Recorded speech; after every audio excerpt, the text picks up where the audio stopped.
אם בערב שבת, למשל, שאני מזמינה אותם, תבואו לאכול לכולם, עם הנכדים, עם הילדים, אז אני מכינה שולחן ארוך, קודם את הקידוש, ואחר כך יושבים לאכול.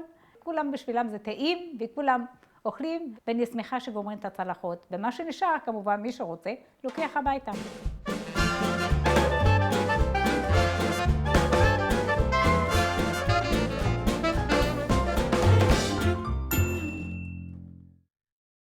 שלום, אני סבתא ברטה.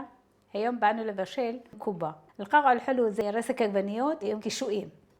ניקח את הקישואים, נקלף אותם ונחתוך אותם. יש כאלה עושים את זה כמו גלגלים, אני עושה אותם 40.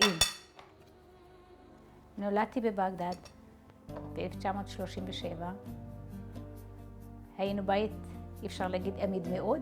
באתי בגיל 12 וחצי, כמעט 13, עד שהגענו לארץ. הייתי צריכה לדאוג לבית ולילדים ולכל מסביב. כסף לא היה חסר לנו, אבל לא למדתי. אז הצעתי בעצם את הילדות. מה שספגתי, ספגתי לבד. אז כמובן שהייתי הולכת לסבתא ויזור, הייתה במעברה בשביל ללמוד ממנה משהו. מי השכנים, מי חברים. וככה למדתי לבשל. עכשיו, הקישואים ישנם. משתמשים עם חומוס שכבר השרים כל הלילה. לוקחים מגבת נקייה.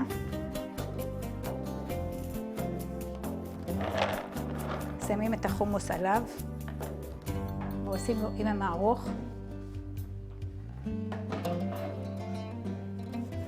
מתחילים לשבר ומפרידים את הקליפות.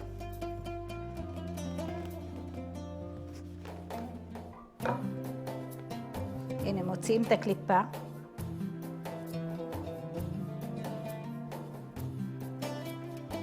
בעצם יותר קל לי להוציא את החצאי חומוס שכבר עשויים. אפשר גם לעשות את זה בלי חומוס, לחסוך עבודה, מי שלא רוצה לעבוד יותר. הנה אלה שכבר עשויים, חצאים ובלי קליפה. כי אחר כך הקליפה זה לא נעים שמתבשל האוכל והקליפות הצפות. כשבאנו לארץ, תקופת הצנע, אין, ללכת למכולת ולקנות, כי לא היה. לפי התלוש שיש לנו, קיבלנו נגיד, בתור ילדים, ביצה או 2 ביצים לשבוע, קיבלנו קקאו, לא קיבלנו קפה, קיבלנו תה, אז היינו מתחלפים עם חברים, עם שכנים, עם משפחה, או שהיינו, אם יש אפשרויות, היו נוסעים בכל מיני מקומות רחוקים, וקונים בשוק שחור, אבל היה פחד להעביר את זה באוטובוס, כי תמיד עלו וחיפשו. אבל הייתה בכל זאת תקופה טובה מאוד, יותר טוב מה שהיום, ככה בעיניי. אני חושבת שזה מספיק לי, מה שעשיתי, אין צורך בכולם.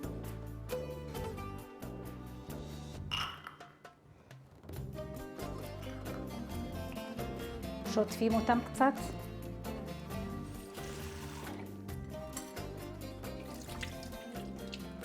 ומוסיפים לסיר.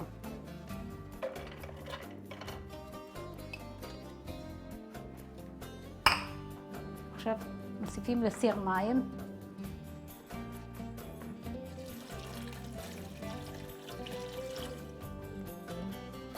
מלח, הל טחון. קצת פלפל. ועכשיו לוקחים רסק עגבניות ושמים את כל הקופסה. וכדי לחסוך אפשר לקנות קופסה גדולה ולהקפיא את זה בפריזר. מרוקנים לתוך שקית ומשטיחים אותה על צלחת, וכל פעם שאני רוצה אני חותכת קובייה או 2 קוביות. כבר יש לנו את כל אלה, שמים על הגז ואנחנו מתחילים עם הבצל. חותכים אותו ומרסקים אותו דק.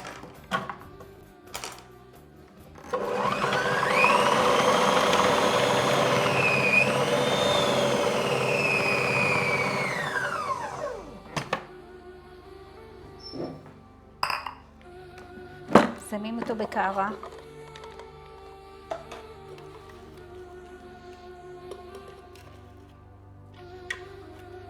אפשר אפילו בצל יותר קטן.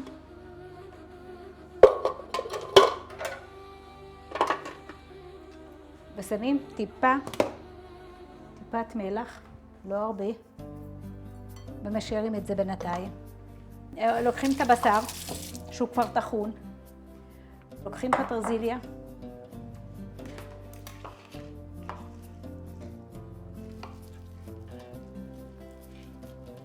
חותרים את הפטרזיליה דק מאוד,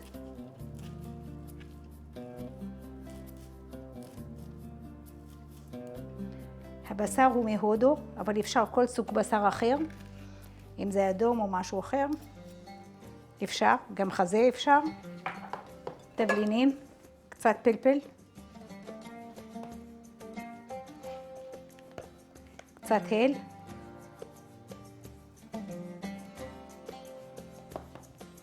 וקצת תבלינים שאני קונה אותם ברמת גן, הם עשויים מציפורן, מהל, קינמון, ואני חושבת ורדים ועוד משהו.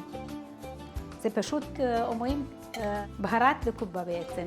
את הבצל סוחטים אותו בלי המים, ואז מערבבים.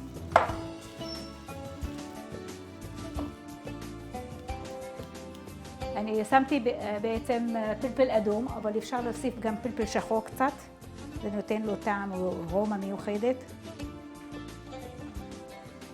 היות והבשר הוא לא שמן, אני יכולה להוסיף לו איזה כף או שניים שמן בפנים, וזה כבר המילוי. זה רותח, נהדר. מוסיפים לו עוד קצת. ופה איזה 2 כפות שמן, כי אין לו בכלל שומן. זהו, עכשיו לוקחים את הסולת.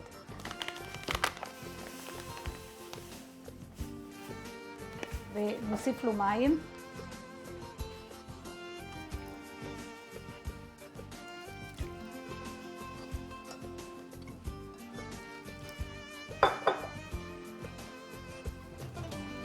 עד שיהיה איזה בצק כזה רך ונעים לעבוד איתו, כי הסולת הוא סופג מים. הנה מספיק לו, שזה יהיה ככה. כן.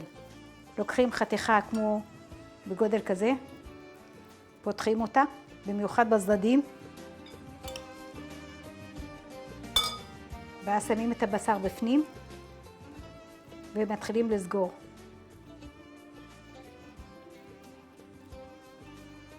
לסגור אותה. בשביל להבדיל מקובה אחרת שהיא בתוך רוטב חמוץ, אז עושים בצורה כזאת. משטחים אותה. היה כל שבוע את המאכילים שלו. קובה, אני זוכרת, פעם בשבוע אכלנו אותה, באמצע שבוע. ביום שישי היו עושים קובה או בבמיה, או עם סלק, קובה אדומה, היום קוראים לה. עם לימון, זה החמוצה. אבל זה, אכלנו אותה באמצע שבוע. הנה שמים את כולם.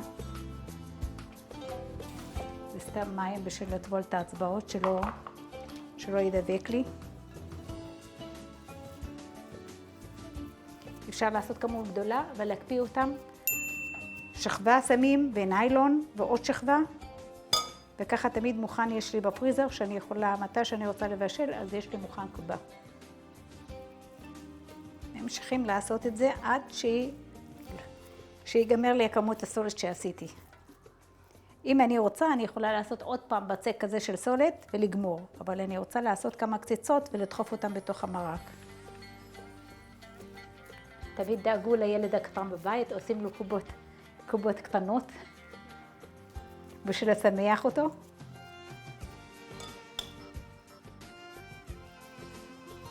אפשר לעשות כאלה.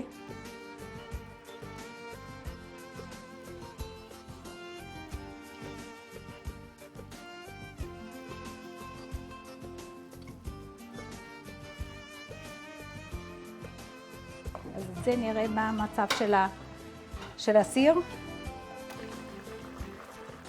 כן, נהדר. עכשיו לוקחים את הקובות.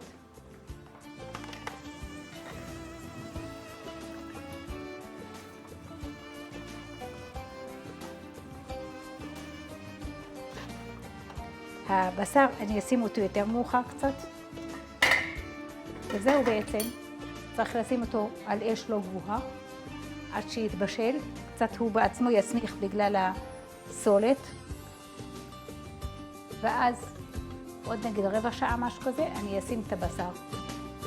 לא לוקח הרבה, עוד 10 דקות אחרי זה כבר אפשר לאכול.